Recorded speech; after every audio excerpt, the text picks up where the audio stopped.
Hey friends, welcome back to Big Nate's Whiskey Lounge. I am Big Nate. Gonna do another lineup from a distillery, from the bottles that I have. Obviously, again, this distillery has a lot of bottles to offer. These are the four that I have. This is Laphroaig. Laphroaig was my entry into peated whiskey, into peated Scotch, and that was started with Laphroaig 10 here, and I fell in love right away. I love Laphroaig. However, I do like Ardbeg and Lagavulin a little bit better. Well, I'll have to do them blind sometime. I'll have to do like the 10s across the board and see what I like better. But so we're going to start. 10 is not going to go first simply because we're going to start with Laphroaig Select, which is an 80 proof offering, non-age stated. And they say these are hand-selected oak casks for perfect balance and flavor. Most richly flavored of all Scotch whiskies. This is 40%, non-age stated, natural color. And so, yeah. Now, Laphroaig 10 in UK is at 40% rather than the 43% that this is. So this is non-age stated. Give this a pour. Ah, yes.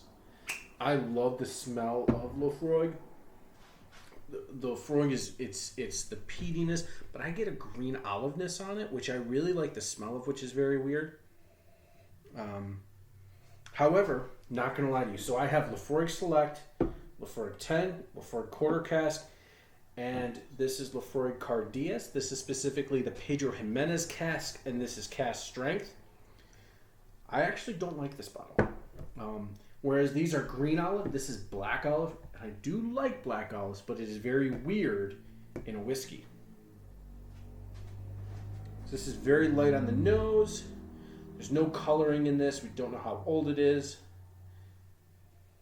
But it's not as intense as Laphroaig 10 is. Or rather about to be. So the peatiness, there's a light kind of fruitiness. Yeah, a little. It's like pear, but like not concentrate, because that would be a lot of it. Like water that's had pears in it, not the juice of it, but the water. Like if you had a pear cup, but instead of juice, it was water.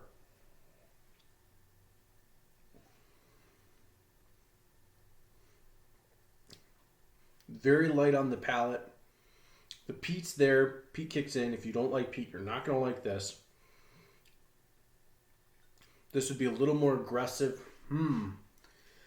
This would be on the more aggressive end for maybe a starter peat person. Because it's not as intense as Laphroaig 10 is about to be, or the quarter cask. But it is maybe a little bit more than a non-peat person could handle. But then I just did the air, and it's not significantly more than that.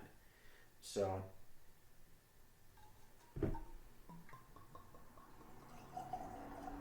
alright. Now on to Laphroaig 10. My entry into single malts and my entry into Isla Peat. Let's see. The back of this, just because this is their standard offering, it just goes into history of how peated whiskey is made. It's aged 10 years old. Let's go for the Laphroaig 10.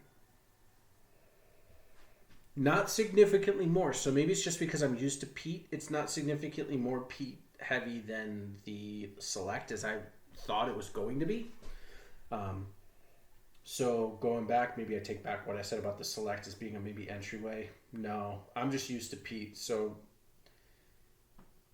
yeah, that's not an entry. So it's about the same nose.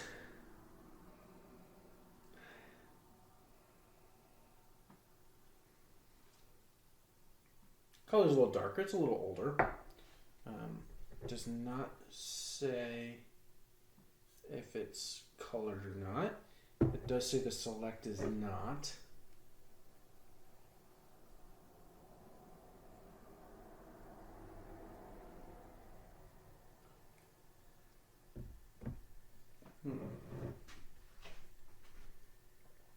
The flavor's more intense. The flavor's more intense than the Select. It's 40%, 43. Not significant, but the flavor's more intense on the 10. It's better too. Yeah, that's good stuff. Ooh, yeah. All right. Laphroaig 10 so far. Be sure to like, comment, and subscribe to this, and put in your. Do you like Laphroaig? Is it your favorite Islay distillery? Is your favorite Scotch distillery? Do you hate it? Why do you hate it? If you love it, why do you love it? What other Isleys do you prefer over this? He said, I'm an Ardbeg guy, so I prefer Ardbeg over Laphroaig. But, all right, so 10 over Select. Now this is quarter cask, which is 48%. And this says the perfect marriage of peat and oak. The quarter casks are those very large casks. My apologies. It is smaller casks. Don't know why I said larger. Laphroaig quarter cask revised the lost art of using smaller aging barrels to create more intense maturation through greater contact with the oak. As part of double maturation process, this creates a soft sweetness to perfectly complement Laphroaig's signature peatiness. It also gives a little note there. Please note that any cloudiness when mixed with water is normal for a whiskey that hasn't been chill filtered. So this is non-chill filtered, but instead barrier filtered only. The method used when the quarter cask was king. So let's give this one a shot.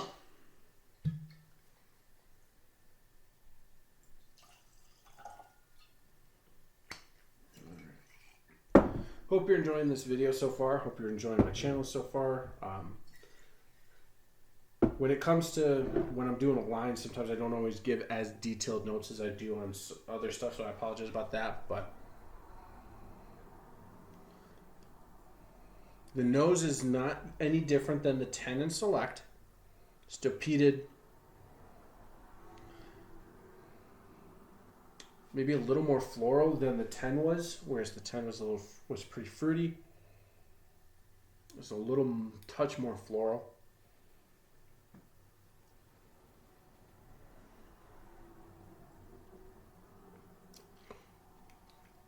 Mm.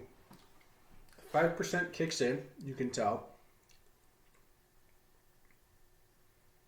And it lingers a lot longer. The tingling of the tongue is still there. Effervescent, as Julie Lake would say. Do I prefer 10 or quarter cask?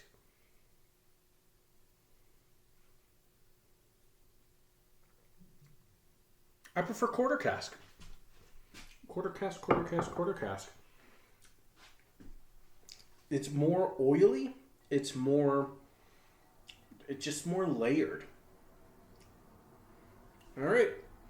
Quarter cask 10 Select. Now let's get into the Cairdeas. There are different versions of Cairdeas. This one specifically is the Pedro Jimenez casks.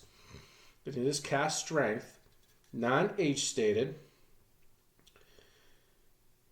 Each year, our master distiller, John Campbell, crafts a limited edition malt to celebrate the friends of Laphroaig and friendship.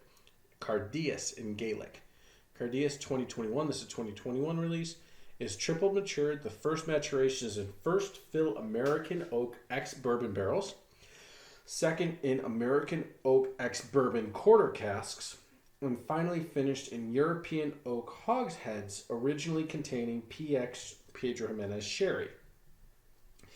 Each cask combines to create a complex Laphroaig expression full of character.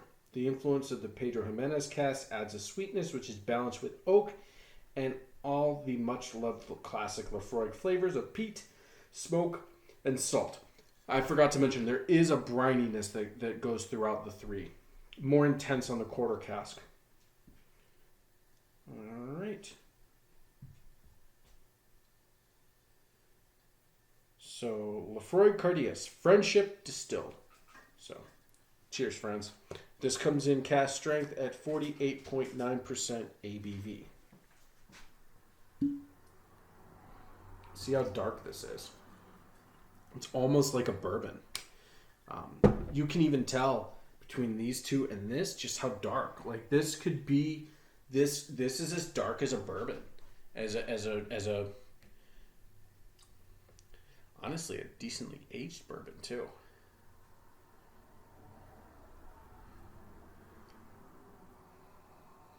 So so there's the olive, a little leaning more black, which is a little sweeter, more subtle, versus the sharp kind of souriness of a green apple. Green olive, huh? This is like my fifth or sixth video tonight.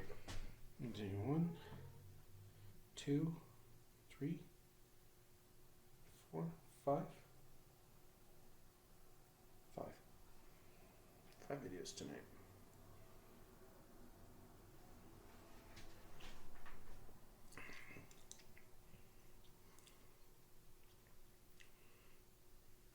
Interesting. It's clinging in a different way. There's a lingering there's a smooth sweetness to it.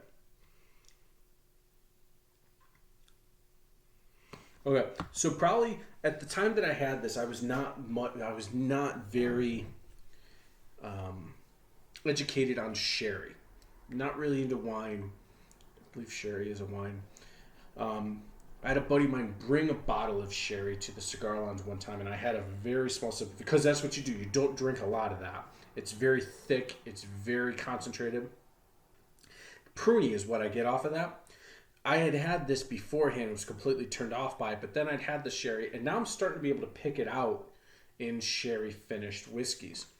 So I actually like this now. I just like it a lot.